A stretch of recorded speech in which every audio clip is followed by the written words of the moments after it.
वज़ीर आज़म पाकिस्तान हाँ जनाब इमरान खान। मैं आवामी शायर बाबा, मेरी गल भी सुनियो जरा। ईद ते एक तनिए दी गड्डी मिलदी पई सी 100 रुपए दी। मैं क्या इन्ना महंगा धनिया, दुकानदार मैनू कहन लगा बाबा जी ये उतरां दा पिछों ही जे महंगा आया। स्कूल खुले ते बच्चों दे बूट 200 रुपये महंगे हो गए।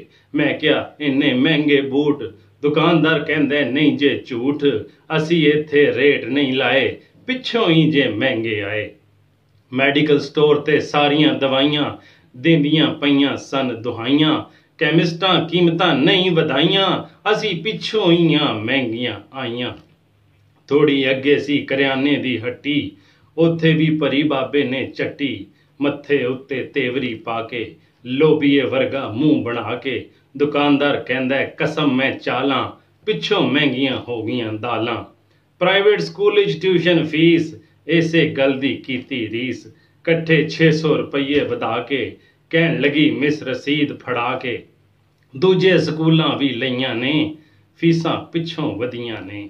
कपड़े वाला कहंदा सूट 1000 दा, मैं क्या ए सी 700 दा, कहंदा खान ने टैक्स ने लाए पिछों ही कपड़े महंगे आए। खान साहब कौम में पुछ दिए, सिर फड़ के ए सोच दिए, ए कौन ने जिन्ना दे हथों बोझे अवाम दे बंजर ने, ए पिछे केड़े कंजर ने।